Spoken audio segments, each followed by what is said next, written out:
told a stranger things you've never told the people who actually know you. That's not random. That's your brain protecting itself. Think about the last time it happened. Maybe on a plane, maybe at a bar, maybe to a rideshare driver you'll never see again. You opened up.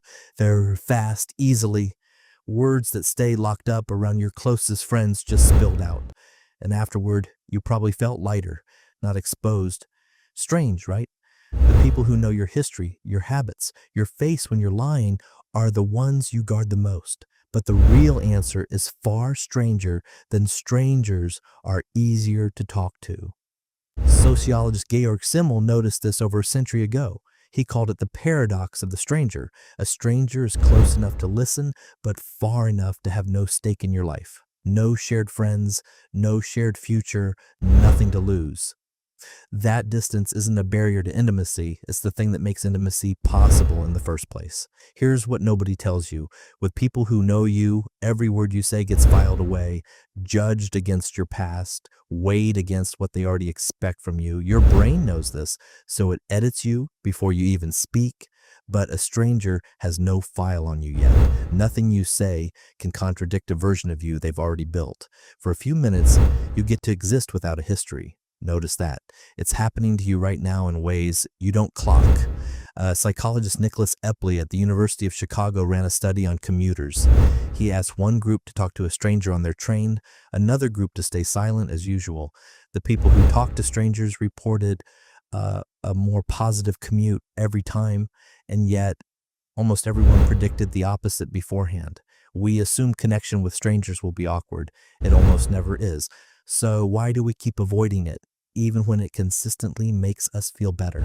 Because closeness with people who know us comes with a price tag attached. Say the wrong thing to your best friend and it doesn't disappear. It becomes a data point, a story they tell about you later. A stranger's, though, carries none of that risk. You can be messy, contradictory, half-formed, and it costs you nothing. But here's the part that actually explains everything. This isn't about strangers being warmer or more understanding. It's about consequence-free honesty.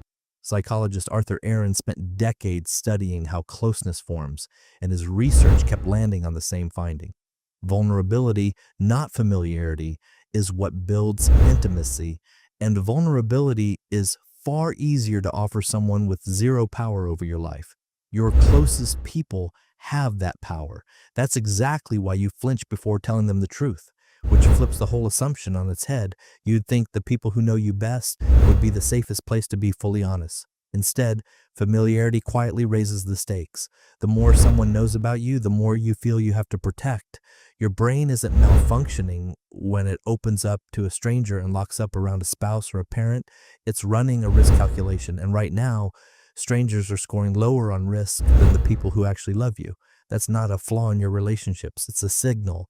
The discomfort you feel opening up to people who know you isn't proof they're unsafe. It's proof that something in the relationship has started to feel monitored instead of held. The fix isn't finding more strangers to talk to on trains. It's rebuilding the one thing that makes closeness feel safe again. The sense that what you say won't be used against the version of you they've already decided on.